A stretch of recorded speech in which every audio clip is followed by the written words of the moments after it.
What's going on, everyone? We're here with a little special Aggie Sports Roundtable. We got Robert Cessna here and Alex Miller. I'm Travis Brown of the Eagle. It's the 10-year anniversary of the A&M Women's Basketball National Championship, and we're here to recap that and reminisce about that a little bit. Cease, I know you were the guy on the beat. What sticks out to you the most about that season? Or what is the first thing that pops in your mind when you think about that season now 10 years apart? Well, I think you guys can relate to it. I mean, say what you will, just the fact they won a national championship.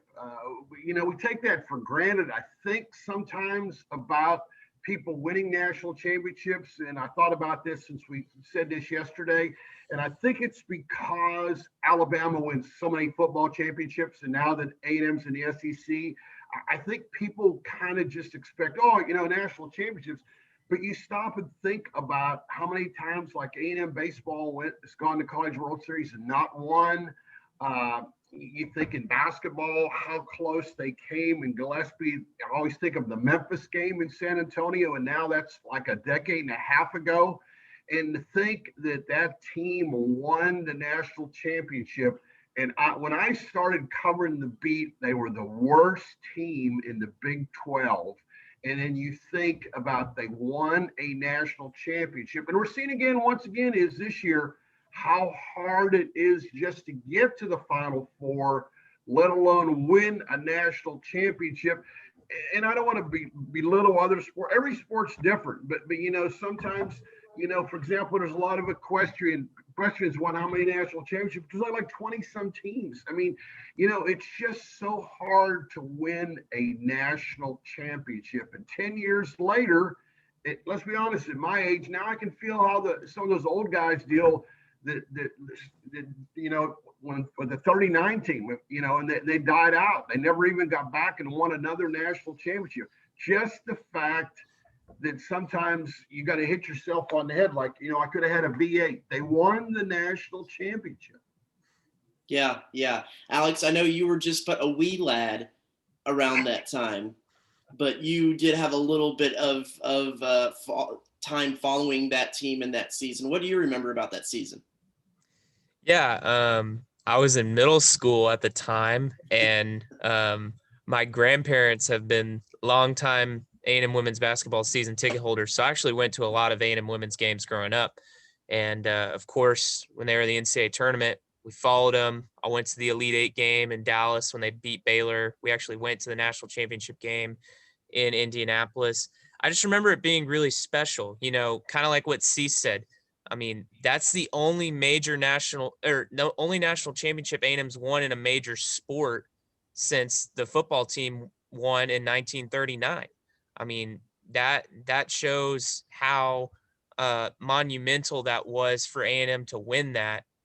And I just remember it being a really special season. You think about women's basketball, and you think about who A&M went through to win the national championship. They beat Baylor on that fourth time. They beat Stanford, and then they beat Notre Dame, who had just beat UConn. I mean, A&M really had to beat some really good teams to get there. And, like what C said too, when Gary got there, going from last place to then 8 years later, they win the national championship.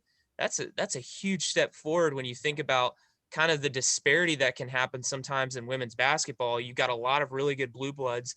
And then for a team like A&M to break through and win the national championship, I mean, that doesn't happen very often.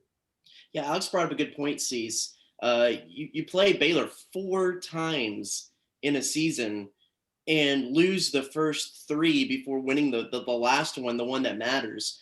When you were watching A&M take on Baylor time after time and lose time after time, I mean, not that you would ever have thought that this A&M team would be the team that necessarily goes all the way, but did that kind of further cement in your mind as it was happening that this might be a Sweet 16 or an Elite 8 team, or and that might be where they fizzle out? I thought as the season unfolds, this could be a team to go to the Final Four and have a magical run or Cinderella run because how they matched up to Baylor. Remember with Baylor, with Brittany Griner, that was one of the teams that everybody looked at as going to the Final Four. And as the season evolved, each time A&M played them, they played them better. And as you sat there, I remember those games, all Baylor so close, so close, at home, and then play them so well, up in Kansas City. And you're saying like, okay. And I felt like playing Baylor in retrospect, you always love looking back and hope what you learned as a writer, a coach, player, whatever.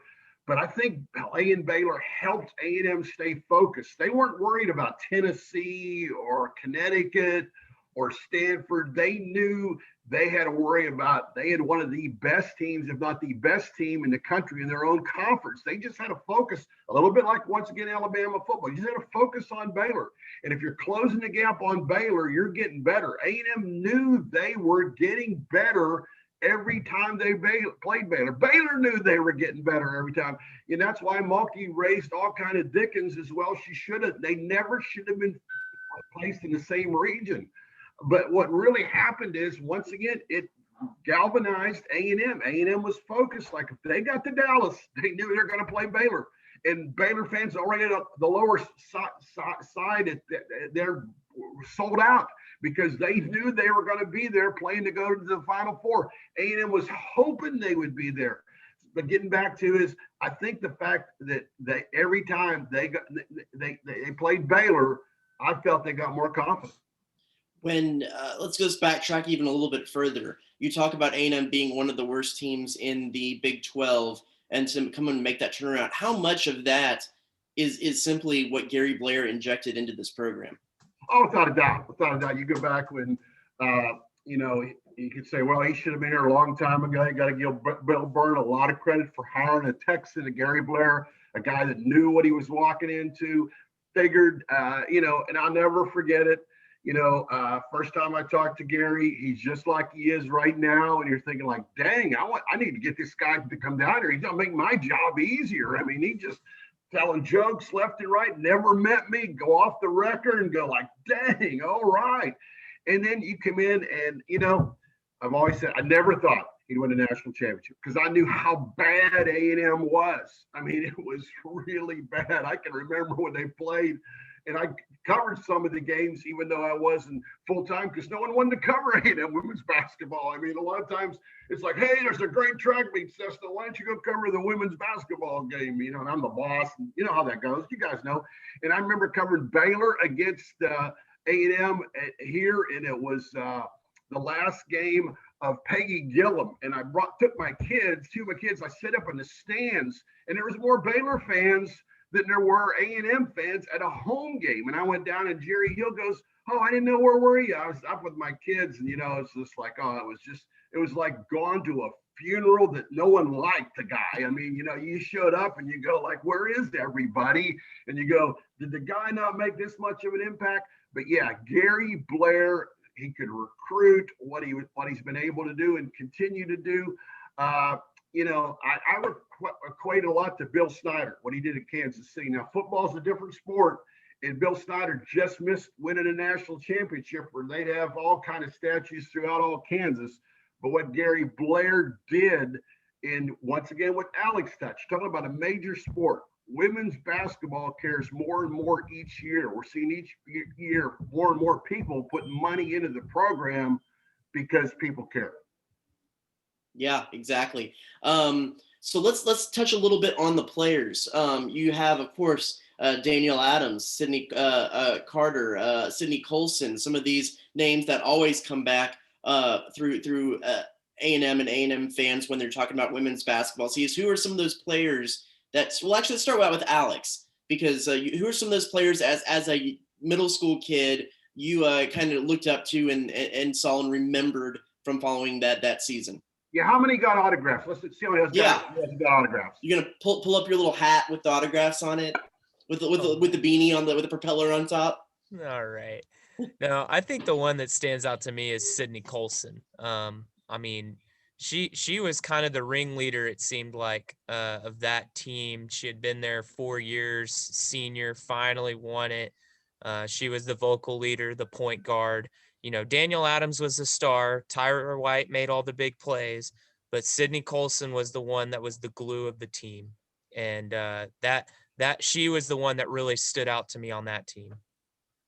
Cease. Without a doubt, Sydney Colson. A lot of girls on that team. I call them girls because they were my favorites. But nobody like Colson. Even to this day, when I talk to her, she just had the personality that could light up a room. And as a rider, you go, "Oh my gosh, she's going to say something I'm going to be able to use or whatever," because she was so good. And then you look at all the complimentary players. I always call them like Tara White, the silent assassin, how she could shoot, whatever. What I liked about Danielle Adams is this is a girl that came here overweight, but just so talented. She talk about her weight. Back then, I even one time asked her how at a press conference, "Do you mind telling us how much you lost weight or whatever?" And she did. Today, I'd probably lose my job, but just shows you how good she was for the team and how the work she went through to become the player she was. You got to tip your hat to her. What about Adora Alanu? Did all the heavy work underneath. People forget about her. Carla Gilbert coming off the bench, Kelsey Asarian, Marianne Baker. That team had a lot of leaders. And you could see in retrospect how they won and were jumping all around. But, and I did some anniversary work back when they had all the deals, when they had their quote anniversary time here about a month ago in the season, because they wanted to do it during the season. And they all brought up a good point, even the coaches. When they lost in the previous year to Gonzaga up in Seattle, I'll never forget, because as a rider, man, I was in Seattle for 4 or 5 days. That was awesome. I'd already said, in the Sweet 16 or wherever I was going to go, more good food, more Marriott points at the Eagle, maybe a casino nearby. And they lost to Gonzaga. They were the better team, except for Courtney Van Schluter or whatever her name was. She was an awesome player. Went on to the WNBA, was really good. And A&M couldn't stop her. And I'll never forget the shot that it was a tough shot, but Adams had a baseline shot. If she makes it, they win, and she didn't make it. And that team was pretty much devastated. I didn't realize how devastated at the time, but sometimes, it's what happens the previous year that puts a burr in you. And all the players talked about that summer, they remembered that loss. And once again, I think that helped them in the Baylor losses, because they weren't going to be denied that year. And we always hear that, it's like we hope the A&M baseball team. I'll never forget when we lost those 3 games at Florida, when Ohm lost to worthless Rice, and then that took us all the way. We went to the College World Series in 2021. You always hope that, but until you see it, and that team walked the walk, so to speak. When they had that tough loss, they were better that year. They should have gone further, and they made up for it the following year. But all those players, they all have a place in history because they got the ring, baby. And, 10 years later, I'm saying, like, back then I was young. Yeah. Just recapping and going through, of course, Daniel Adams was the team leader in points, averaged 22.3 a game, followed by Tyra White with 13.8, Sydney Carter 10.4, Sydney Colson 8. Just a lot of good offensive players on that squad. Let's go into the NCAA tournament. The actual run through the tournament. Definitely up until they got to that Baylor game, it was pretty smooth sailing, wasn't it? Here's the deal is you talk about, warning signs and all this. You think about how this year's team that we all thought had a great chance to go to the Final Four struggled in their first games. A&M was blowing out. I'll never forget, Georgia was supposed to be pretty good, and that's the team they played before they played Baylor up in regionals, and A&M just destroyed Georgia. 79-38. Andy Landers, the hair dye was dripping out of his head by the time he got in the interview room. That A&M had just, that was just a total dismantle. And that comes off my mind. Rutgers, I got my list here too. They just destroyed Rutgers in the second round. Just such a good team that just took care of business. And once again, they even lost during conference play to Kansas State. The Big 12 was pretty good back then. Had more than one or two good teams, and it also prepared A&M well for the postseason because once again, as you could say, like, oh, they're probably going to play Baylor. Oh man, they might have to play Rutgers. They might have to play Georgia. They destroyed those teams. Mm-hmm, mm-hmm. You get into the last three games of the tournament. Of course, we've talked a little bit about that Baylor win in Dallas, number 3 Baylor at the time. Then you go on to have to play number 2 Stanford in the national semifinal, in a game that they eked out by 1 point. What do Alex or Cease? I'll let either of you jump in. What do you remember about that game? Alex, you just went to the national championship game. You go to the semifinal game too. I only went to the national championship game, but I definitely remember watching the semifinal game. Stanford was a 1 seed. All 3 were a 1 seed. Is that right? No, Notre Dame was 2. Notre Dame was a 2. Tennessee. Yeah. That's right. Notre Dame was a 2. But yeah, I mean, how can you forget Tyra White's shot to beat Stanford at the last second? You think about the pass that Sydney Colson had to make between the 2 defenders and then to get the shot up. I mean, it was literally as perfect as you could get, and it had to be that way or else she doesn't make the shot. And so and you think about beating a team like Stanford, and that's when they had Nneka Ogwumike, and she was terrific for them, and they have their legendary coach Tara Vanderveer. Is that right? Yeah, Tara Vanderveer. Yeah. And I remember watching that game, and afterward my grandma called me and was like, all right, we're going to Indianapolis on Monday. I'll write you a note for school. Well, it's funny. You remember a lot of things. The Eagle, we went big time because it was big. It was big back then. Stuart Villanova, photographer. We went up there too. And people cared. People jumped on that bandwagon hard. Let me tell you what. We went to the practices up there in Indianapolis and shot pictures and did stories. And I always remember, women's basketball is a big deal in the Big 12, you think, and all that. And of course, that was my first time go to the Final Four, and it's a big deal. Obviously, you got Stanford there, you got UConn there, you got Notre Dame. And I remember going into the workroom for the first time, this huge workroom, and Shelly Smith, you see all these big time national people because, UConn was on the way up, was established, and all that. All that was, and I was trying to find a place to sit down. I always remember is like they kept basically, make a long story short, I was going to a table in the back. It was like, you could tell these people like, I'm here to cover A&M. And it was like, oh yeah, okay, you'll be gone in one day. So you don't need to be sitting here with us, and of course, you kind of guys know I'm a little bit funny, whatever, and they could say like, "Oh, that guy's funny" and all that, but him and that old guy from A&M coach are going to be gone here in 24 hours, and so we'll have some more room. And I was just kind of laughing to myself, thinking, I kind of hope A&M wins because you could feel like everybody was already getting pumped up about that to cover that UConn Stanford game, and they were talking about who should win that game. And I'm there like, shouldn't they play the semifinals first before all you know-it-alls? And so needless to say, as writers, we're all, you don't want to be Homer, but you do want your home team that you cover to win. It was one of those times I really wanted A&M to win so that those other people would know they play basketball outside Stanford and outside UConn. Mm-hmm.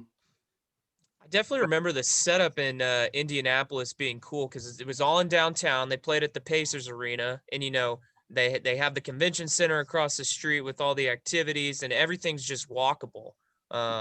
Really cool from a fan experience at the time. Really cool to be there in that moment, and I've been to a lot of big games, I feel like, and, gotten to go to some big football venues. I covered the Women's College World Series in OKC, but being at the national championship game, there's just something different about being at that game in particular. It's the only time I've ever been to a national championship game, and it's special. It really is. And I don't know if you went to Alex. Now that you talking, you jogged my memory. It's just we end up doing like like a 4 section tribute to A&M after we came back. So we went to as much stuff as we went. We went to like the send off party at their hotel before they left, like 2 hours before the game. And I forget what hotel the team was staying in, but it was a 2-deck in the lobby, whatever. You could look down and there was Aggie fans everywhere, and they were selling alcohol, by the way. There, do remember that. And I was a lot of people were, and there was a lot of maroon, and to see the team leaving, and like you said, it was close, but to have all that support as they left to go play the national championship game, and I'm thinking, hey, this is neat. This is something you expect from football. Or, when you think about it, it was in Notre Dame's backyard too. I mean, South Bend's just a short little drive down to Indianapolis. We actually stayed, I think we stayed at the JW Marriott, the big one. And that was where Notre Dame was staying, because I remember after the game, we had gotten like some hats or something that they sold in the arena, and we get on the elevator, and a Notre Dame player and her dad are on the elevator with us, and she's just cried her eyes out. And we're holding all this stuff, and my grandma goes, "You played a great game. You should be proud of yourself," or something like that. It was really awkward and funny. Oh, there's a lot of moments you remember. And I remember this is I had to do like 3 stories, and luckily A&M played first. But needless to say, I blew all kind of deadlines and primo waiting or whatever. But I'll never forget. As soon as the game was over, I had to run out and talk to President Lofton and Byrne were there at midcourt as all the confetti came down. That was the color of it was blue and gold, Notre Dame, because everybody thought they were going to win. So I'm there interviewing them as all that confetti falls over us. I'll always remember that. And Lofton's there like trying to get that stuff off his bow tie because, it's the wrong color. And I'm just laughing to myself as I ask questions. But needless to say, Lofton and Byrne were rightfully pretty happy at that moment. Didn't mind having the wrong color confetti. Right. Yeah, you beat me to the punch. I was going to mention the confetti because I definitely remember it being the Notre Dame colors. Just it was funny how that all ended up. And I wasn't near Gary, but I would imagine Gary probably said, "Well, I'll be damned." Well, we've danced around the before and after of the actual national championship game. Let's get into it. What do you remember about the play on the court from that game, Cease? Oh, just great plays. Of course, Notre Dame had Skylar Diggins, and I mean she was awesome. She was an All-American. First really interaction with Muffet McGraw. Great coach, great interview. Love being around her. So good for the game, a la Gary, a female Gary. Of course, A&M would play them 2 or 3 more times or whatever. So I got to ask her a lot of questions, really respect her as a coach and a person, whatever. And it's just a great game. And I always Danielle Adams came up big when they need her most. You remember different things, but also remember you're in the Big 12. So I'm sitting in midcourt, and I got Wendell Barnhouse beside me. Mm-hmm. And, Wendell's covering the Big 12, and I'm there just like, hey, that was the national championship game. And I can remember early, Notre Dame was playing really well. And all of a sudden, Wendell looks to me and goes, "I'll tell you what, Daniel Adams needs to start playing better. I'll tell you what, I just don't lose if she don't start playing better." I'm thinking like, holy crap, we're just covering the game, Wendell. Let's just ease up, But great game, great intensity. You're thinking a national championship, and I'll always remember. To be quite honest with you, I have to go back and look up. I just remember how intense it was, how well A&M played down the stretch, particularly Daniel Adams. That's all I remember, that A&M was by far the better team. Diggins played a great game, but with Carter and Colson in that group, A&M was just the better team. Yeah, I think the two previous games they had really prepared them for that one because if you remember, A&M was winning that first half, but then Notre Dame comes back and goes on a run to take the lead into halftime. But then A&M obviously comes back in the second with a good response. But you know, a team like Notre Dame that had been there before, you could think that, oh, they're about to pull away. They got Diggins. They've got a great supporting cast. But yeah, Daniel Adams was terrific. And I mean, the 3-pointer by Tyra White, I mean, that's going to be in every highlight video for A&M women's basketball for forever. Of course, Yeah, Daniel Adams, 30 points. Tyra White, 18 points, 9 rebounds added on for Daniel Adams, and 5 for White, kind of led the way. And then the other double-digit scorer was Sydney Colson with 10 points. And then for Notre Dame, like you mentioned, Skylar Diggins, 23 points. And then Devereaux Peters, 21 points and 11 rebounds for Notre Dame was kind of their big push. Like Alex, you did say, Notre Dame was up 35-33 at halftime. A&M outscored them 43-35 in the second half. you got to remember Notre Dame also by beating Connecticut. They got some huge props. It was like A&M beating Baylor. A lot of the national people did think that Notre Dame would win. And once again, I don't think they disrespected A&M. It's just that they didn't really know how good A&M was. Yeah, they saw the Stanford game, but if you just saw that one game, you think, oh, well, maybe that was their best effort. Maybe that's a fluke, and I mean, it's easy to do that until you arrive. People are always going to doubt you, and so I think actually the way it couldn't have worked better for A&M because A&M really wasn't a Cinderella. A&M was the best team, and they proved it, in that the way they took those last 4 or 5 games, and no prisoners against the bad teams, get over the hump against Baylor, and then you go beat Stanford, who was really good, and Notre Dame, which was really good, and also coming off a huge win, considering they had just beat Tennessee and Connecticut back to back. Both had beaten back to back number 1 seeds, so it was a great game. And once again, is every 10 years, well, I'm hopefully make another 10 years, you always remember that's the team that set the bar. And when you set the bar, I don't care what program you're in or whatever, you're out to set a bar. And, the A&M men's basketball team is still trying to set a bar. You think about baseball teams still trying to set a bar.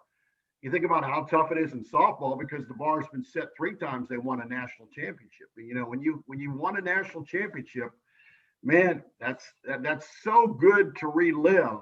But the bar's high. The bar's high, and all those girls can take a lot of feel a lot of they're always going to be remembered. They won a national championship. Let's close out with this, and you kind of touched on it a little bit there. What has been the lasting effects of that national championship run, not only to the A&M women's program, but to the university? I mean, I think from coming in and covering this beat a little bit later, that is somewhat of kind of the bar that the entire athletic program is set to as well, like you were saying, the whole department, because there is a program that's won a national championship, and the expectation now is that other programs can win national championships, because if one, especially women's basketball, can win a national championship, men's basketball, baseball, softball, all of these other programs should be able to do it as well. And you can give a little hat tip to Pat Henry and the track team of what they've been able to do as well. But it seems like when people want to talk about expectations for any program on campus, the finger always points back to 2011 and the women's basketball team and what they were able to do, and most fans and pontificators saying with the resources and the money they have at A&M, any team at A&M should be able to do that as well. What do you think, Alex? Yeah, no, Travis, I think you nailed it. For so long A&M was just a football school. The 2000s came and A&M made some good hires. They made some upgrades to facilities, and it's not just a football school anymore. like you said, women's basketball won a national championship. Track, they've won quite a few under Pat Henry. Soccer's made the College Cup. Baseball's made the World Series a couple times. Softball has made the World Series a couple of times. They were on the cusp of making it a couple years ago. Collectively, A&M athletics, the bar has been raised not just in football, but other sports too, like you said. I agree with you. Well, when I got here and you think about, A&M's always talked about, once again, is they did a lot of talking, but they didn't really walk the walk when it came to facilities and things like that. You got to compare your facilities, and that really, you got to give Bill Byrne a lot of credit for that as well, because it gets back to facilities, coaching, and talent and recruiting, and those are all tied together. And I know moving the SEC helped, but it also SEC, you got to keep up with facilities. You got to have the facilities, and you got to have a coach like a Gary Blair or a Jimbo Fisher, somebody that's won a national championship, because A&M's not a good old boy anymore. This is a business. You want to be the best. And that's what I like about the SEC right now. We're covering Diamond Sports. And you know what? SEC is going to have 2 or 3, 4 baseball teams in Omaha. The softball programs, there's going to be 2 or 3 SEC softball teams up in Oklahoma City. And people want the Aggies to be there once every few years, not once every 10 years or what have you. And that's what I like about, the SEC. When you're in the SEC, big time, it's the best conference. It also creates the best top pressure. You got to win. And I kind of like that, because we all want to be the best. We don't want to say, oh, let's have the 3rd best podcast in Bryan College Station today. No, let's really have the best. I mean, you got to have some ego. If you don't have ego in sports, then get out. Let somebody else, or better yet, someone's going to pass you by.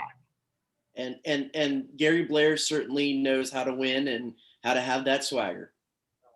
Without a doubt. And that's why this year hurts, because they had a team this year to go back, and they didn't get it done. And that's tough for everybody. And, it's what sports is. It's great when you're in 2011 and you go. It's tough in 2021 when you thought you had a chance to go there for 90% of the season, then you couldn't quite get it done.